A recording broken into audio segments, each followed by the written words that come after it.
He has to go, 4 words. My own son said them into a phone he thought was private, and I was standing in the garage doorway holding a socket wrench, listening to my future get decided without me in the room. My name is Frank Sullivan. I'm 74 years old. For 41 years, I ran a small auto shop outside Denver, fixing transmissions and brakes for anyone who walked through the door. I raised one son in the house on Willow Creek Lane. I buried my wife from that same house. I thought I'd die there too, peacefully in my own bed. My son had other plans. My wife Margaret passed 2 years ago, on a February morning, in the bedroom we'd shared for 39 years. After the funeral, the house felt too big and too quiet for one old man. Some mornings I still made coffee for 2 out of habit, before I caught myself standing there with an extra cup in my hand. My son Kevin called every Sunday like clockwork. About 6 months after Margaret died, he showed up with his wife Denise, and a suggestion that sounded at the time like the kindest thing anyone had offered me in years. "Dad, you shouldn't be rattling around this big house alone," he said, hands in his pockets, standing in my kitchen. "Denise and I were talking. Why don't we move in? Help you out, keep you company, save on rent while we save up for our own place." I said yes before he finished the sentence. Within 3 weeks, they'd packed up their apartment and moved into the 2 spare bedrooms upstairs, the ones Margaret and I had once hoped to fill with grandchildren. For a while, it really did feel like a blessing.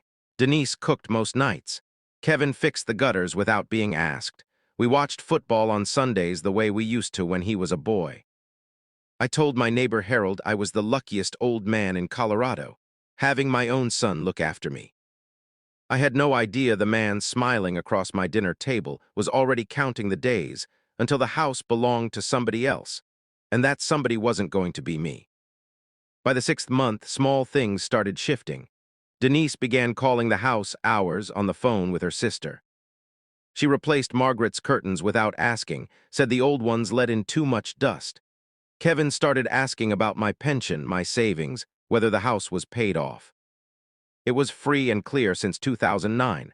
I told myself a son should know these things. One night at dinner, Kevin mentioned a college friend who just inherited his mother's house in Aurora and sold it for close to $900,000. "Prices out here are just crazy right now," he said, looking around my kitchen in a way that made the back of my neck go cold, though I couldn't have told you why. Not yet. Then came the doctor's visits. Kevin started insisting on driving me, even though I'd driven myself for 50 years without a single accident. He'd sit in the exam room asking my doctor pointed questions about memory and cognitive decline, questions I hadn't asked and didn't need answered. Denise started leaving pamphlets on the counter.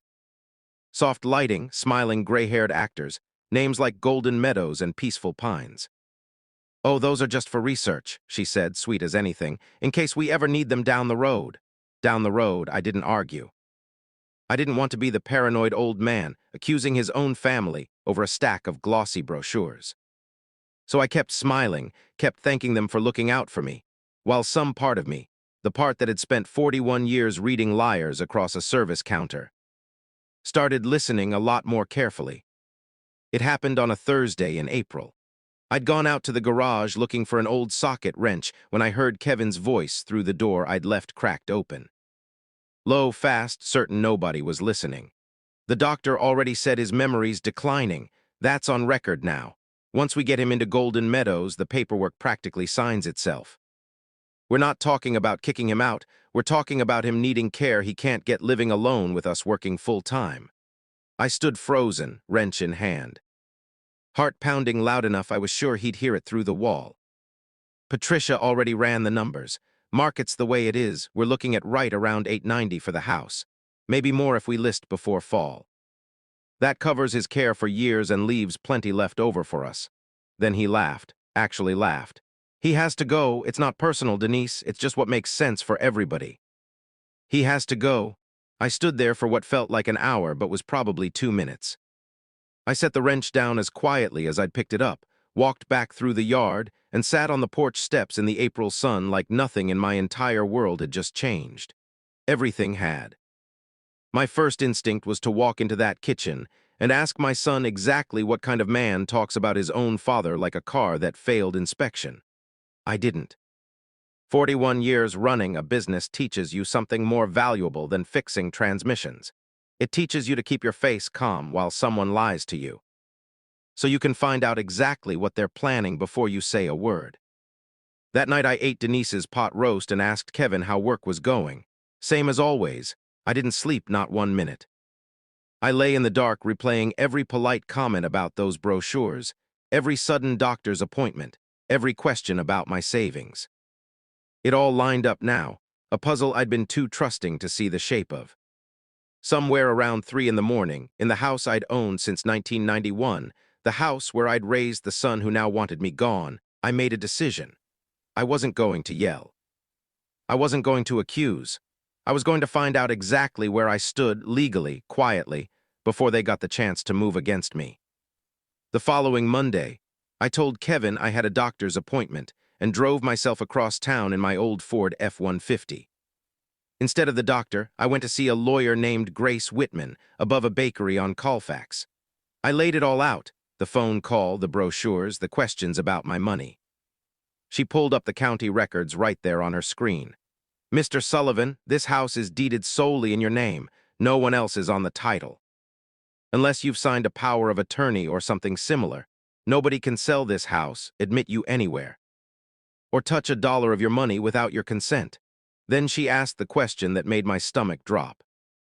"Has your son asked you to sign anything recently? Insurance forms, medical authorizations, anything like that?" I remembered instantly. A stack of papers Kevin had left on the kitchen table 2 weeks earlier. Calling them updated insurance documents. I hadn't gotten around to signing them. When I brought them in, Grace confirmed what we both already suspected. They weren't insurance forms. They were a durable power of attorney, handing Kevin full control over my finances, my health care, and my home. I never signed it, but finding it changed something in me. I wasn't just an old man being talked about behind his back anymore. I was a man whose own son had tried to trick him into signing away his life over a stack of papers labeled to look boring. Grace recommended a realtor she trusted, a sharp young woman named Carla Nguyen, no connection to anyone Denise knew. I met Carla at a coffee shop 2 miles from the house, paid cash for both coffees, and told her I wanted to sell without my son or his wife knowing anything about it until it was done. She didn't ask why. She just nodded, like she'd heard versions of this story before, and told me a house like mine could bring close to $900,000 if we moved fast. I opened a new account at a credit union Kevin didn't know existed. I redirected my mail to a P.O. box. Every Thursday, while Kevin and Denise thought I was at physical therapy, I met Carla to sign paperwork. For the first time in months, I felt like I was holding the cards again. To keep them relaxed, I let them take me on a tour of Golden Meadows. I walked the hallways, nodded at the activities calendar, told the coordinator the dining room looked lovely, all while having no intention of ever living there. Kevin looked so pleased afterward, telling Denise on speakerphone that Dad seemed really open to it. I almost felt sorry for him, almost. Carla listed the house privately, off the big websites, marketed quietly through her own network. Within 9 days, we had 3 offers. The best came from a young couple, Mark and Priya Anderson, expecting their first child, who fell in love with the backyard where Kevin used to play catch with me 40 years earlier. All cash. $890,000, no contingencies. I signed that agreement with a hand steadier than I expected, thinking about my son's voice in that garage saying it like it was the easiest decision in the world. "Well, Kevin, somebody does have to go. Turns out it isn't going to be me." 2 weeks later, Kevin came home glowing.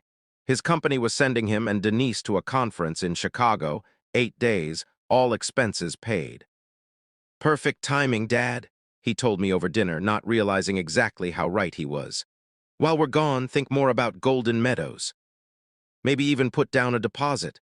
I told him I'd think about it. Inside, I was already doing the math. Closing could happen in as little as 12 days once both sides signed off, and the Andersons were ready to move the second I gave the word. They left for the airport on a Sunday morning, Denise reminding me 3 times to water her orchids. I waved from the porch as Kevin's car turned the corner and disappeared.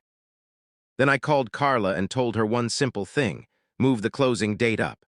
Let's do it this week while they're gone, before they ever get the chance to stop what's already in motion.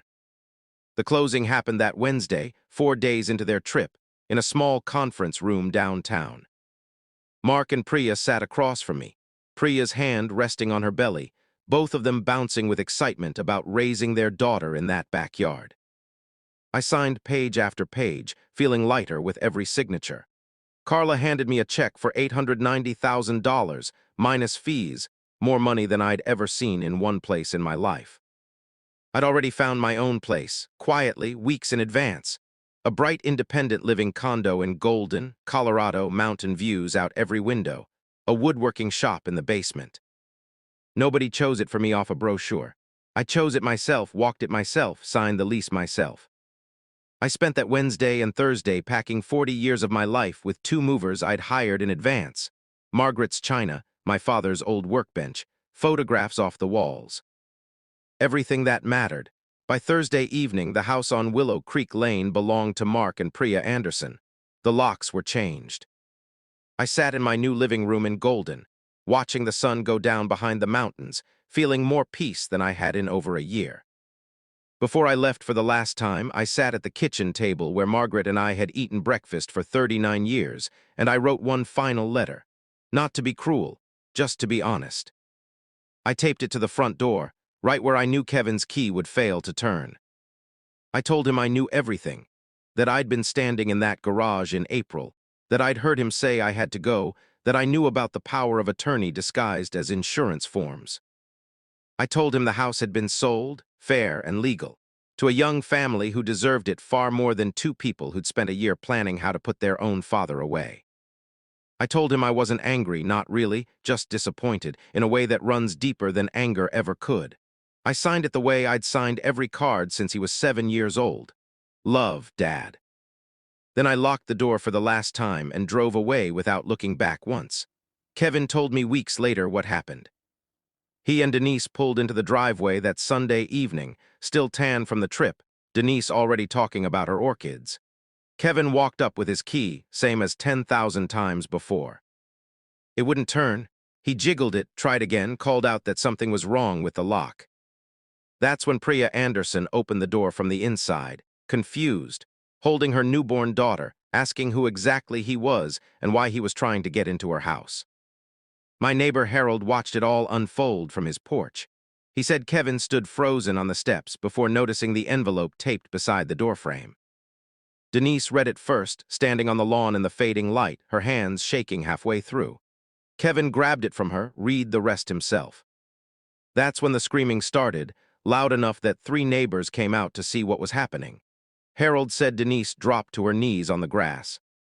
Kevin just stood there, holding a letter, staring at a house that no longer had a single thing in it that belonged to him. My phone started ringing 4 minutes later. I didn't answer, not that night.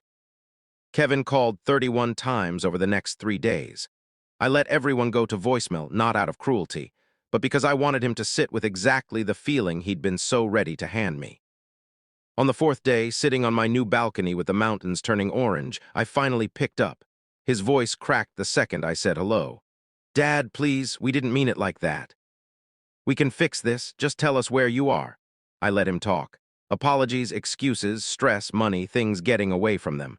When he finally stopped, I told him the truth as plainly as I could. That I'd heard every word of that call in April. That I knew about the power of attorney, and about Golden Meadows, and about $890,000 for months before I ever said a word.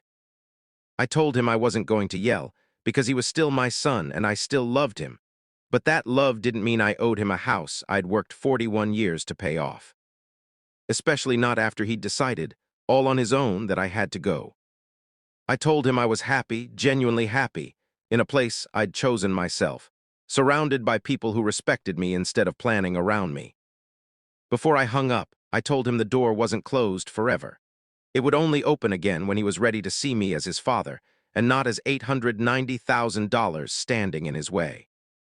I set the phone down beside my coffee and looked out at those mountains one more time, feeling, for the first time in longer than I could remember, completely and finally at peace. If you made it to the end of this one, you already know exactly what it feels like, when a quiet man finally stops being quiet.